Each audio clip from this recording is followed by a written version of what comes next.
Decía Benito Juárez, la emisión de las ideas por la prensa debe ser tan libre como es libre en el hombre la facultad de pensar.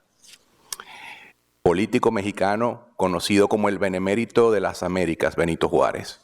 Como si no hubiéramos tenido suficientes buenos panelistas el día de hoy, vamos a concluir el acto. Después veremos si queda tiempo para hacer algunas preguntas con una persona que es un ícono de la comunicación, del periodismo, en la Florida en particular, pero en todos los Estados Unidos. Si usted habla inglés y es demócrata o liberal en el sentido anglosajón de la palabra, usted mira a Anderson Cooper a las 8 de la noche. Si usted habla inglés y es republicano o conservador, usted mira a Tucker Carlson en Fox. Pero si usted habla español, a las 8 de la noche usted mira Ahora con Oscar Aza. Gracias, gracias. Gracias por esas generosas palabras. Quiero saludarlos a todos, muchos colegas que están aquí entre el público. Cuando Carlos Sánchez Berzaín me llamó para hablarme de este foro, que me mencionó como orador principal, keynote speaker, ¿no? Como dicen ustedes, lo que hablan en inglés, el ego me brotó por todas partes. Digo, muchas gracias, muchas gracias. Cuando me mandó la lista de invitados, entré en pánico. Sí, entré en pánico, no dormía. Entonces le digo, me puse a pensar, si el tema es la libertad de prensa en las Américas, voy a hablar de libertad de prensa delante de Ricardo Trotti. Si el tema es los problemas que está enfrentando la querida Venezuela, voy a hablar de Venezuela delante de Antonio María Delgado. Si estoy hablando de derecho constitucional o teoría general del Estado, lo voy a hablar delante de Carlos Sánchez Berzaín. Si voy a hablar de Ecuador, lo voy a hacer delante de César Ricaurte. Y si voy a hablar de Cuba, voy a hablar delante de Giovanni Sánchez. Pasó escopeta. ¿Qué me queda? Bueno, quiero saludar también a una figura muy importante, un activista que en silencio ha ayudado a las causas de la libertad de prensa en su país, Cuba, creando una fundación for Human Rights en Cuba. Tony Costa, que está aquí con nosotros en el día de hoy.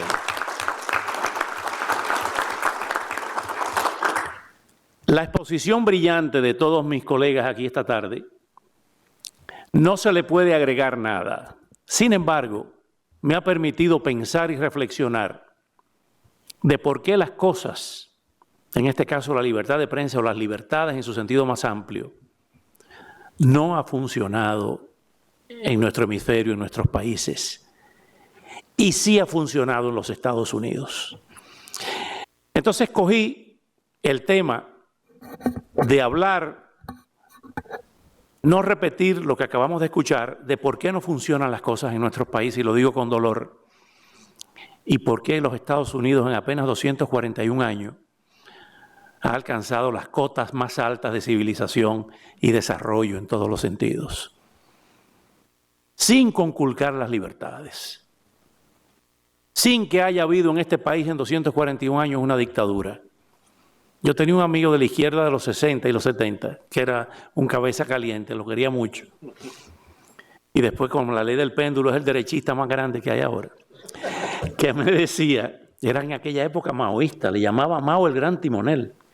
Entonces, Campito, que lo escondíamos porque era el más flaquito y el más chiquito, a Campito lo escondíamos cuando lo estaba persiguiendo la guardia de Balaguer. Campito, ¿dónde estabas tú metido? No, el imperialismo está a la ofensiva. Digo yo, ok. Y me decía, ¿tú sabes por qué no hay golpe de Estado en los Estados Unidos? Yo le decía, no. Me dice, porque no hay embajada americana. Lo decía la izquierda en esa época. Entonces, siempre me he preguntado por qué las cosas entre nosotros no funcionan. Y se redactan constituciones para prohibir y reprimir, y aquí hay una constitución para permitir y para que se respeten los derechos de lo permitido. O sea, ahí hay una gran diferencia. Y se basa fundamentalmente, pese a todos los desafíos, que ha enfrentado y que sigue enfrentando los Estados Unidos con gobiernos o no gobiernos. Yo siempre tengo como referencia 2 sencillos reporteros investigativos que sacaron a un presidente de los Estados Unidos.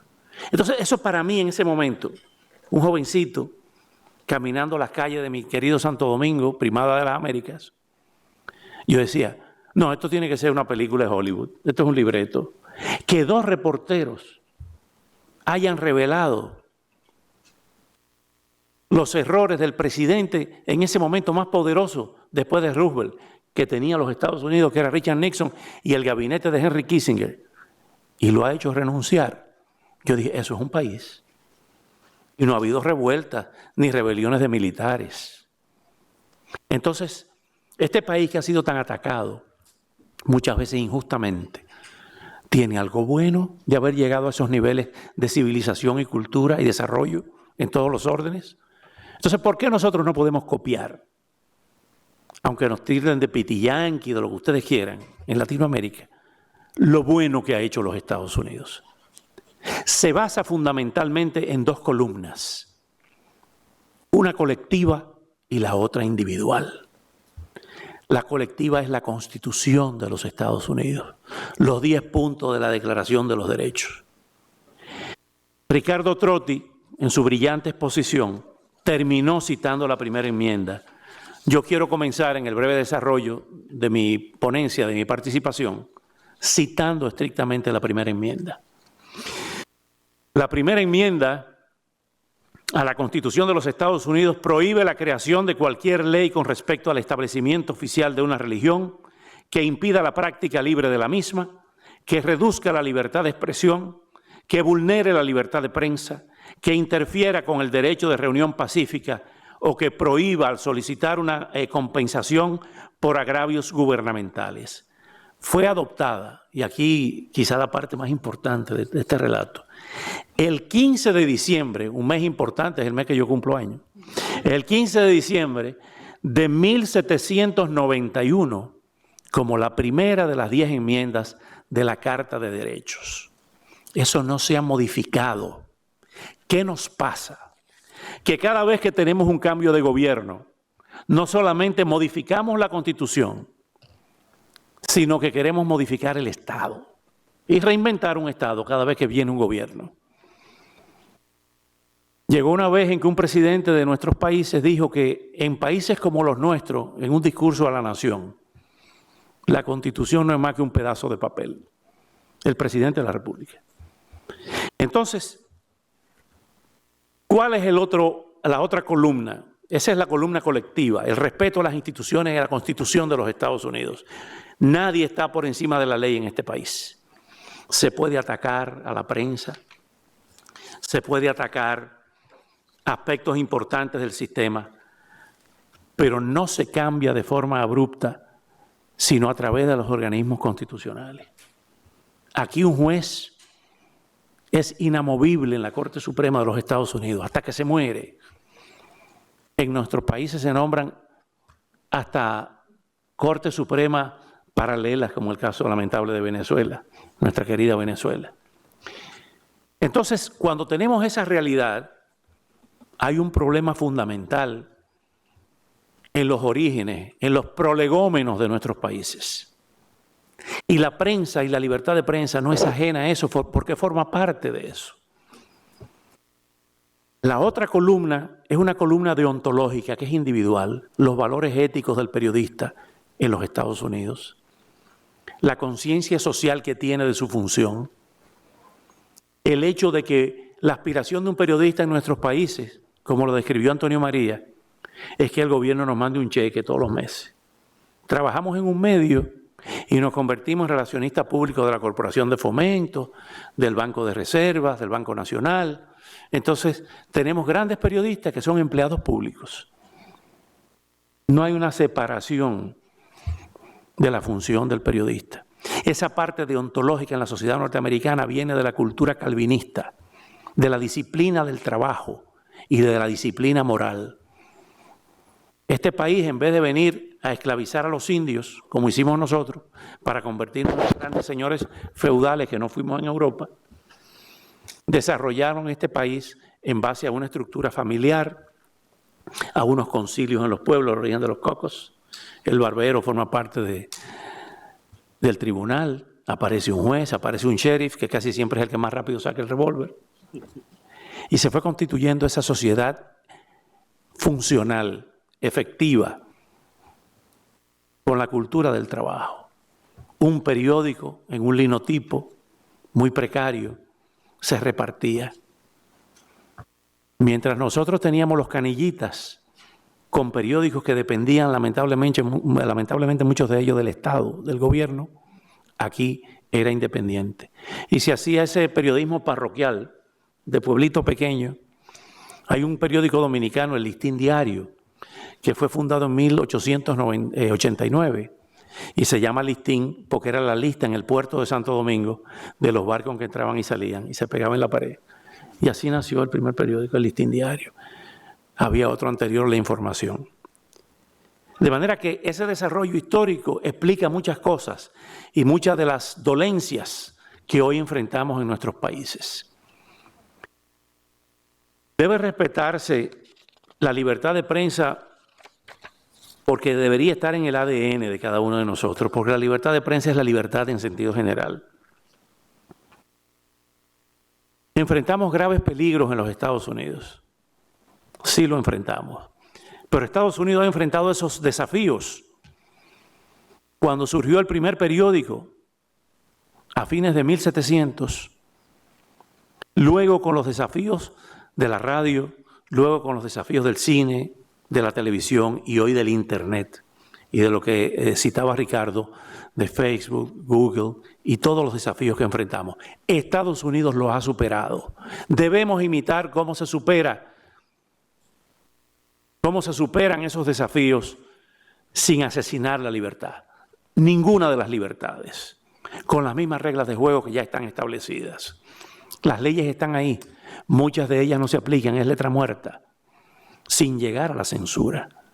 Yo creo que es importante en este foro y en estos foros que los periodistas también desarrollemos una labor de educación y de responsabilidad para con nuestros oyentes, nuestros lectores, nuestros videntes, de educarlos sobre lo que es la prensa, sobre lo que ha sido el desarrollo de las comunicaciones, que los eduquen a ellos mismos. No es censurar, como decía Ricardo, no es censurar a los medios de tecnología punta, es reeducarlos. Y es función nuestra también, de decirle, eso que usted está poniendo ahí, eso no se hace. No cerrarlos, no impedirlos, no censurar. Quiero terminar agradeciendo esta oportunidad que se me ha dado y ser muy breve porque al dejarme para último, ustedes tienen la ventaja de que ya lo han escuchado todo y me facilita el trabajo a mí de conclusión. Quiero simple y sencillamente contarle una experiencia cuando yo era corresponsal de guerra en los años 80 con una cadena de televisión de aquí de Estados Unidos. Me tocó, entre otros temas,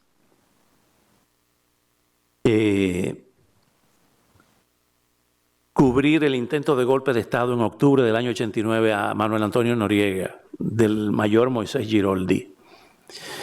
Y en medio de aquel caos que se produjo, habíamos dos periodistas, Fernando Alcalá, ya fallecido, de Televisión Española, y este servidor.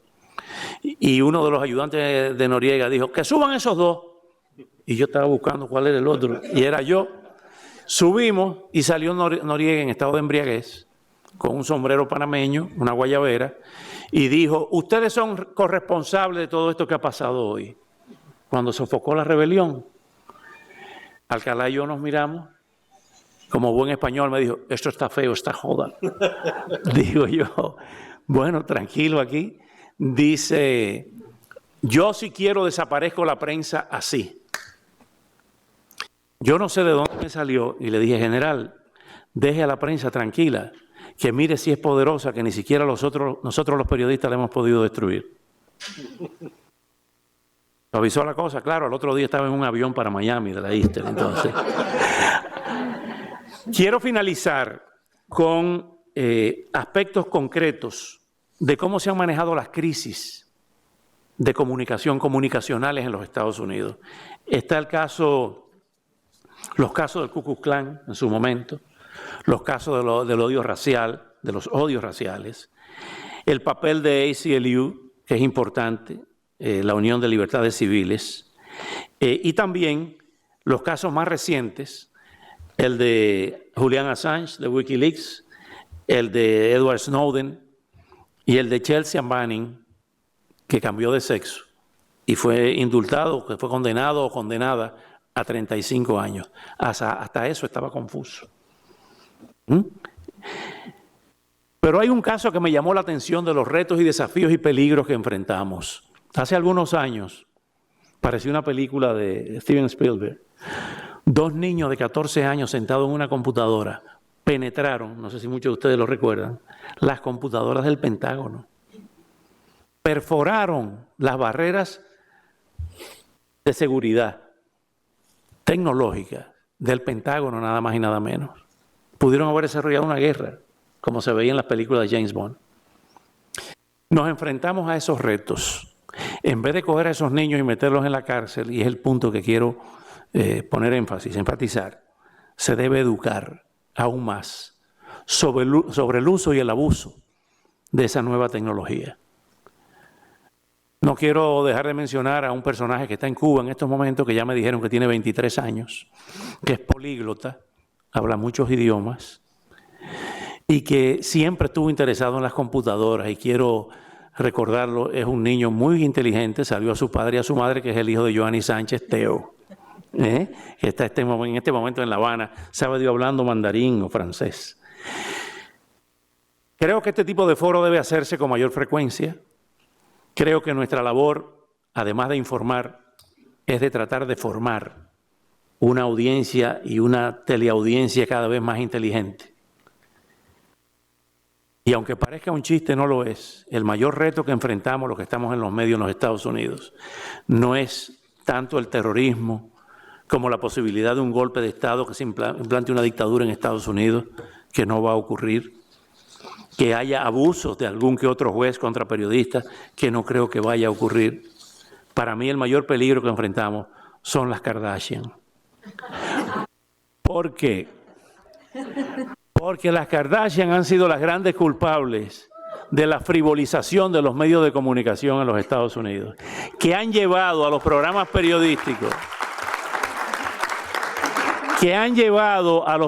periodísticos, principalmente en inglés, a frivolizarse, a pasar de la noticia al espectáculo, al show business. Y para mí ese es uno de los mayores peligros que tenemos encima. Cuando vemos que 2 grandes cadenas se han convertido en portavoces del antigobierno y del progobierno, con fake news que parten no de los muchachitos y muchachitas en las redes sociales, sino de periodistas con nombre y establecidos. Yo creo que ese es el mayor reto y debemos combatirlo con un trabajo serio, honesto y con la capacidad de trabajo que tengamos que poner en ese esfuerzo. Muchas gracias.